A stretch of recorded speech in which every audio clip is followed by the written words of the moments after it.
Dober dan. Na januarskem plenarnem zasedanju Evropskega parlamenta v Strasbourgu je bilo zelo pestro, tako zunaj, kakor tudi znotraj parlamenta. Pred parlamentom so se v torek in sredo v velikem številu zbrali kmetje. Z okoli 800 traktorji so obkolili parlament v znak protesta proti sporazumu Evropska unija-Mercosur. Ta teden smo izglasovali, da naj sodišče Evropske unije presodi, ali je ta sporazum sploh skladen z pogodbami Evropske unije. To zahtevo smo v slovenski delegaciji SDS soglasno podprli.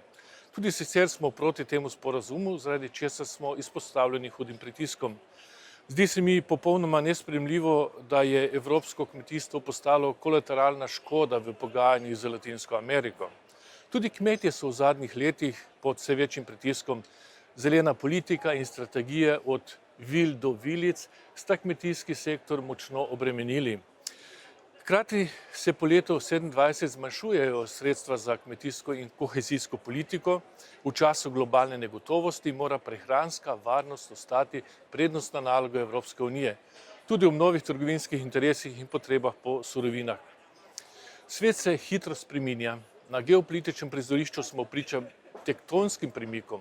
V Venezueli in Iranu se že leta ohranjajo kruti totalitarni režimi, ki nad lastnim prebivalstvom izvajajo sistematično nasilje.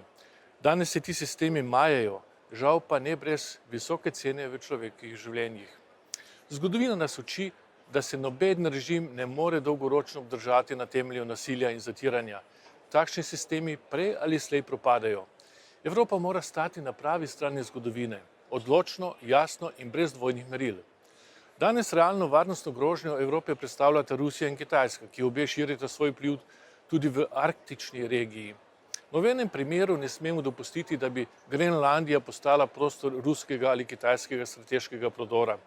To bi bila neposredna varnostna grožnja Evropi. Skratka, ne moremo v isti koš metati Kitajske, Rusije in ZDA. To enostavno dejstvo ni znano niti nekaterim vrhunskim evropskim politikom. Dogovor z ZDA ni znak šibkosti, temveč je izraz strateške odgovornosti. Hvala, da spremljate moje delo.